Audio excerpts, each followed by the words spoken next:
Boy, am I glad to be off of Novaria. I don't know which was worse, the cold or the corporations. One will freeze your balls off, the other will sell them out from under you. With all due respect, Commander. I have to go. Alright, see ya. Commander? Do you have a few minutes to talk? One-on-one? Sure. I was just watching some mail from home. Oh, before I go, we saw Caden in a news vid about the Normandy. He's cute. Later, sis. Let's pretend this never happened. Are you interested in the Lieutenant, Chief? No, ma'am. And anyway, Scuttlebutt says he's already sweet on someone. What's up? You didn't come by to eavesdrop on family mail. Your family seems to be important to you. Yeah, we've always been close. Me and my sisters especially. With Dad on duty so much, I had to help Mom raise them. What about your mother? You haven't mentioned her. You must know what military wives are like. Strong because they have to be, able to raise kids while Dad's away on a 6-month cruise. She has a degree in planetary geology. She and Dad both wanted to see new worlds. She gave up her career to raise us, though. Did your father serve with the fleet? Yeah, took any crap posting he could get that offered space time. You know what? He worked his ass off trying to get recognized, but he never made it above serviceman 3rd class. He was real proud when I made Chief. First thing he did was salute. You have more than one sister? Sounds like a big family. Yeah, I'm the oldest, then Abby, then Lynn. Sarah's the youngest, she's still in high school. With 4 girls, Dad used to say he felt more outnumbered at home than on maneuvers. After helping raise them, your sisters still talk to you? Amazing. Things were tense between Sarah and me for a while. Then we bonded. Sounds like a story. Feel like sharing? Sarah got herself a boyfriend who wanted to go faster than she did, Mike. I didn't think he was a bad kid, just pushy. Lynn would send me these worried vid mails, and I'd tell her to relax. Where were you when this was going on? I was on active duty. Sarah's graduating high school this year. This was only a couple of years back. They were on Amaterasu. At the time, I was assigned to Chernobog. Same cluster, but a dozen Hellwire away. Close enough to talk regularly, too far to make it back in an emergency. I couldn't afford a fast packet flight. Sounds like that situation didn't last. Mike thought they'd go for a romantic walk in the woods, because he figured it was past time they did the deed. She levered Mike face first into a tree and left. Didn't have a scratch on her. Good thing Mom and Dad had us all learn some kind of self-defense. I took emergency leave and walked Sarah to school for a few days. Why didn't you tell the police? She said it wouldn't solve the real problem, and she and Mike would both become household names. It was a small colony. I said it was her call to make, that we should let her do it her way. Mom was pretty pissed about that. You said all of your sisters learned self-defense? Lynn did pistol practice, but didn't like it. She's kind of nervous. Sarah took Aikido. Abby decided to learn the sword. She always was a little weird. Likes big skirts and tops you have to tie her into. They do great things to her figure, though. So, what did you learn? One of Dad's friends taught me Marine hand-to-hand. Did anything happen while you were home? My last day out, Mike was waiting for us. Sarah had told her friends, so everyone at school knew what he did. He wasn't happy. I wanted to snap him in half, but Sarah gave me this look, this let me handle it, I need to do this alone look.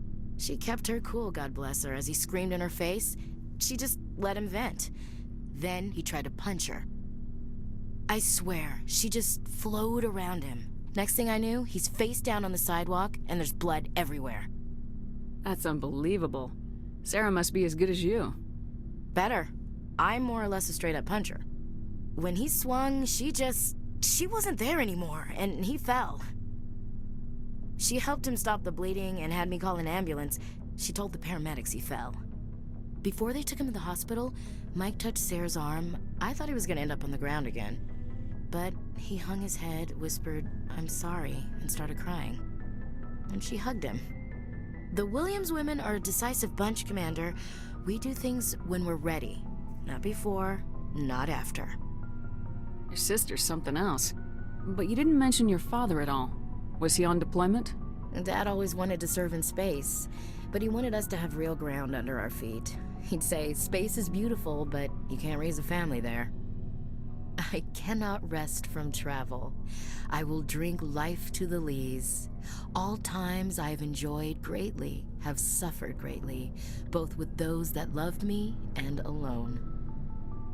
For always roaming with a hungry heart, much have I seen and known, cities of men and manners, climates, councils, governments. I didn't know you liked classical literature. Ulysses was my dad's favorite poem. Every time he shipped out, he recorded me reading it. He had a dozen versions when he retired. Does he still like it? I sure hope so. I read it to his grave every time I go home. Dad passed on a few years back. He's probably still watching, though.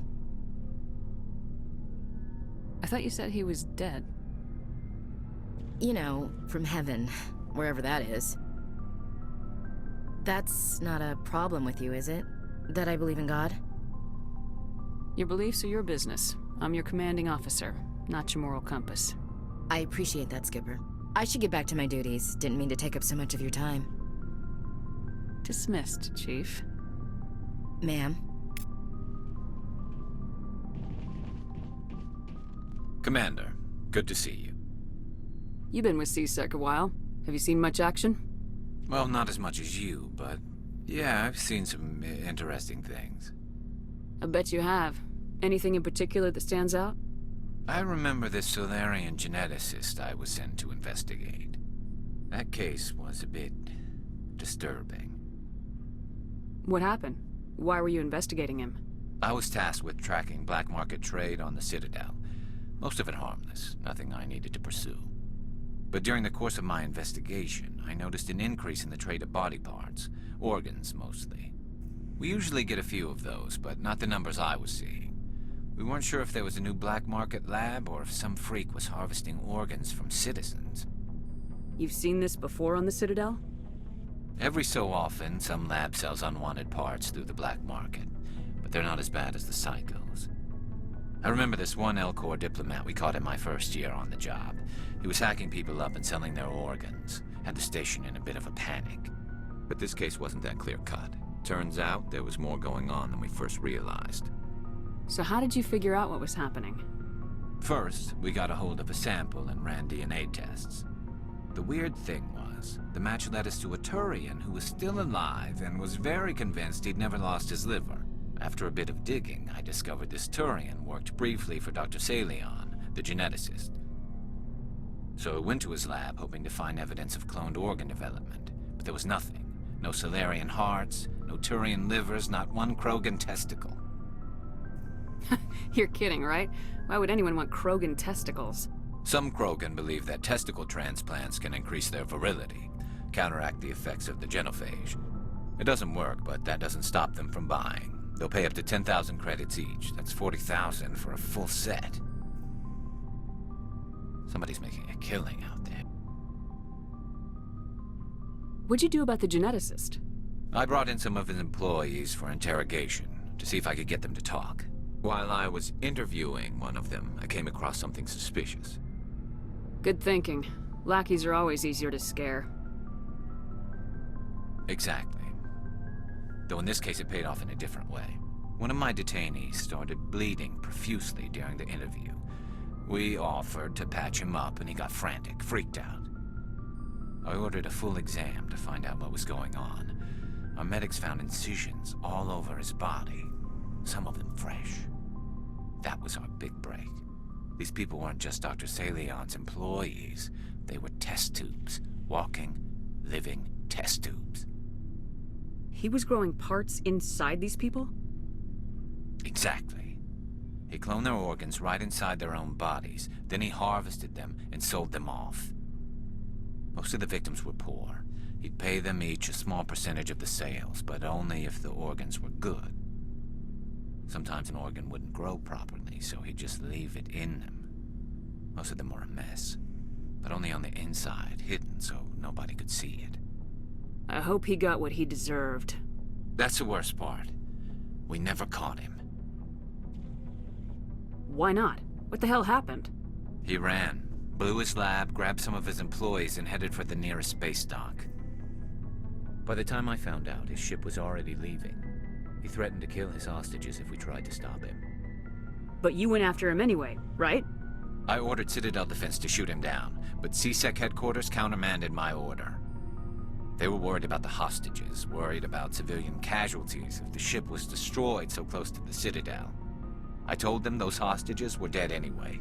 He just used them to make more organs, but they wouldn't listen. Well, you can't get them all. No, but letting him get away like that. All they had to do was disable that ship, stop him from running. Maybe the hostages die, maybe they don't, but at least we stopped the bastard responsible for it all. I suppose I can see both sides. But what's done is done. I suppose. Can't waste too much time worrying about it now. Just wish I could have stopped him. That's all. Do you have any idea what happened to Dr. Salian? I sent out feelers from time to time, hoping to find something. I thought I'd found him a while back. He changed ships and changed his name to Dr. Hart, his idea of a joke, I guess. I told the military, but they weren't convinced it was him. I got the transponder frequency for his new ship, but I just can't get anyone to check it out. I'll check out the coordinates when I get a chance. I was hoping you'd say that. But Commander, take me with you when you go. If it's Salion, I want to be there when you find him. So, we've got Saren on the run. It won't be long now. Saren's good, but I'm better. Good. He's rotten. To the core. I could tell as soon as I met him. Why didn't you tell me this sooner?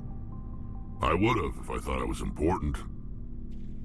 I think I'd like to hear about it just the same. This was a while ago. A bunch of mercs were bragging about a job out near the edges of the Terminus systems. They said it paid well and the boss was never around to ride them. They said he was looking for more men, too. So I checked it out. I didn't know Saren was openly recruiting mercs. It wasn't that open, and he only showed his face once. We'd been raiding ships in the area for months when we took out this massive cargo freighter. Our biggest haul yet.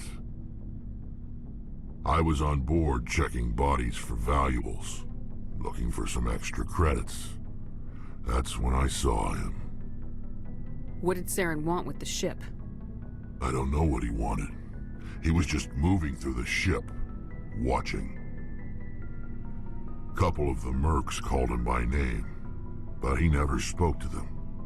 Never spoke to anyone. I had a really bad feeling about him, so I got the hell out.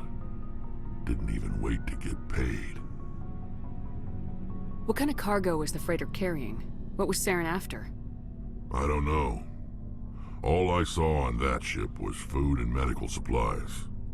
There were some basic weapons, but nothing big. If there was anything of value on that ship, I didn't see it. That's why I didn't mention it sooner. Whose ship was it? There was a Volus trading vessel. Big one. Lots of guards. But they were no match for us. That's the only time you saw him? Yeah. Didn't even know who he was. Still wouldn't if I hadn't joined up with you. But my instincts were right.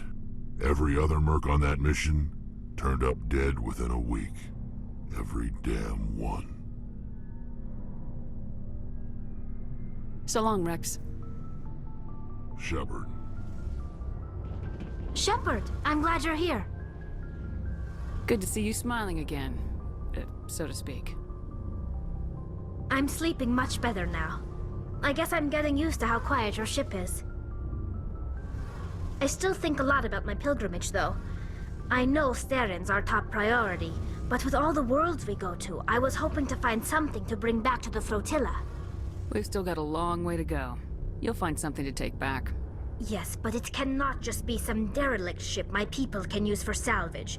It has to be more than that. There's a lot expected of me. What's so special about you? It's my father. He's the senior member of the Admiralty Board. He's one of only 5 people who can overrule the decisions of the Conclave for the good of the migrant fleet. My father is responsible for the lives of 17 million people. Our entire race is in his hands, and I'm his only child. So are you some kind of heir to the Quarian throne or something? No, it doesn't work that way. My father's position isn't hereditary. I'll probably never serve on the Admiralty Board myself. Officially, I'm just the same as any other citizen, but it doesn't work that way in practice. People have always treated me differently because of who my father is. You must get all kinds of special privileges. I probably had it easier than most growing up, but it's not all good. People like my father have enemies, and they're not above using me to get to him. That must be tough on you. My people place a high value on family and ancestry. There's an unspoken expectation that I'll live up to my father's example. Everyone's waiting for me to do something great on my pilgrimage, something that will forever change our lives for the better. If I don't, it's like I failed, and that reflects badly on both me and my father. What would you need to bring back to make everyone happy? Something that would help us better understand the Geth. They've changed significantly since the exile. They've continued to evolve. We've done our best to study them, but it's not easy. They're very reclusive. Until recently, they never went beyond the borders of the Veil. And all the Geth we run into now are under Saren's control. We'd need to find Geth operating on their own, independently. But I don't want this to get in the way of our mission, Shepard. First, we stop Saren. Then I'll worry about my own problems. What was your father like? It wasn't easy growing up as the daughter of one of the Admiralty. Even before he joined the board, he was a prominent figure. People looked to him for leadership. He had to set an example, and he expected the same of his daughter. Plus, he was pretty strict, a military man through and through. He never allowed me to settle for anything less than excellence. As a kid, I sometimes felt like he was pushing me too hard. But now I'm old enough to appreciate what he taught me. The world doesn't owe us anything. If we want something in life, we have to earn it. Where was your mother in all this? Mother was around, but she always seemed to kind of blend into the background. Almost like she was overshadowed by my father. He tends to do that to people. She passed on about 5 years ago. Some airborne virus that swept through the fleet. Happens sometimes when the filters start to break down. I think my father took it pretty hard. After she was gone, he became even more focused on his work. I think that was his way of dealing with the grief. Sounds like a tough upbringing. You don't resent your father at all? Like I said, it wasn't easy. My father's not the kind of person you bond with. And he wasn't around all that much. Too busy. People counted on him, and he took his duties seriously. Even when he was around, he always seemed a bit distant. Like his mind was always somewhere else. Come to think of it, I can't ever remember seeing him smile. Not once. It's like he was always weighed down by all that responsibility. I mean, I know he cares about me, but he never really showed it, not in the usual way. I guess the best thing I can say about my father is that I respect him. I want to talk about something else. Like what? I should go. See you later.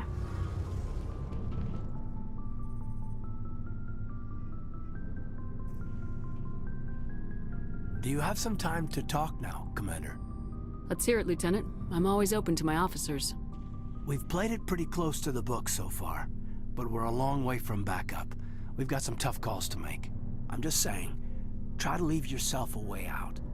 I've seen what cutting corners can do, and I'd hate to have that happen to you, Shepard. Commander. It's a personal observation, Caden. I don't want to step on anyone else's toes, especially if you're if I have misread your interests. All right, Alenko. Off the record, permission to speak candidly, cross my heart and hope to die. What are you talking about? Dr. Tassoni, ma'am. There's a lower deck rumor that she's, interested in you, as more than a source of Prothean data. She's a very interesting lady. Not to my, tastes, but, I never claimed to be big on alien culture. My relationship with Dr. Tassoni is professional. All right, only a rumor. But you don't have to spend your off-duty time with me. Not if you don't want to. Look, there's nothing between Liara and me. What's the real issue here, Caden? You're right. Sorry, it wasn't, Liara's not my main concern. I'm not questioning any decision you've made, Shepard. Let me be clear about that. It's just my experience that once someone lets something slide, it tends to pick up speed. Do you get my meaning? Alenko, if you have one failure, it's an inability to speak directly. Sorry. I'm not looking to dump any baggage, Shepard. You know the records about the biotic training out on Jump Zero? They're all classified. Because the Alliance made mistakes. After first contact, Kinetics was set up to track Element Zero exposures and develop implants for humans. Once we had an embassy on the Citadel, Kinetics could bring in experts instead of taking it slow. Is there some reason we couldn't learn it on our own? They didn't know where to start. I mean, hell, it took a couple of years to even link biotics and EZO. Forget trying to get the kids to move stuff. They had trouble just helping them not break their own limbs. And their choice of teachers didn't help much. The only experts would have to be aliens. Dead on. Turians, actually. That's why Kinetics kept it a secret. They were afraid of what people back home would think, asking the Turians for help when we just fought a war with them. And the Asari would have been more acceptable than the Turians. Yes, but the company didn't go through the Citadel. It would have made Earth look weak, so they discreetly hired some Turian mercenaries. I'm sure Kinetics did what they thought was best. It wasn't best for us. They brought in an ex-military Turian named Commander Vernus. To introduce himself, he liked to say, "I was at the helm of the dreadnought that killed your father." Well, I told him my dad wasn't in the war. He'd retired to Vancouver. My family had an inland home that matured to new beachfront. Vernus had it in for me after that. He cut corners, pushed hard. I mean, you either came out a Superman or a wreck. A lot of kids snapped. A few died. The point of all of this, I guess, is that when you cut corners, it's not always obvious who pays for it. Am I supposed to talk you down now or something? Because I'm not so good at therapy. I'm 32, Shepard. You don't serve as long as I have without coming to terms with yourself. You also learn that if someone is special to you, you help them. Try to keep them from making mistakes. So you think you have leave to talk like we're more than officers? I got some signals. Maybe some static too, I guess. If I'm out of line, just say the word. Sorry, Caden. This was just a battlefield thing. There's my answer then. I'm sorry to have bothered you, Commander. I got some mixed signals. With your permission, I should return to my duties.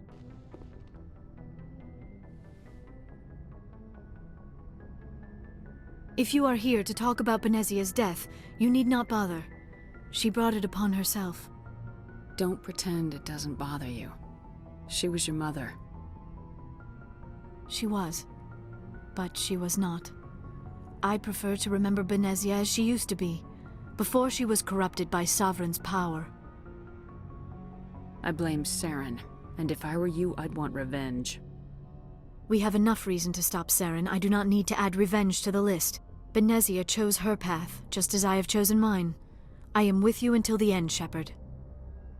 Maybe we could pick up where we left off. You were telling me about your interest in the Protheans.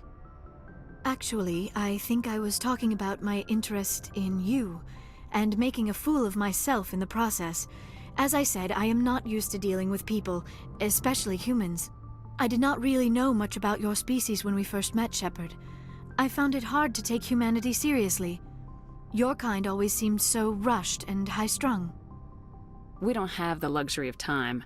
An Asari can live for 1,000 years. We're lucky if we hit 150. That is true. At first I thought that was a weakness of your species. After spending time with you and your crew, however, I think it may actually be an advantage. You humans are creatures of action.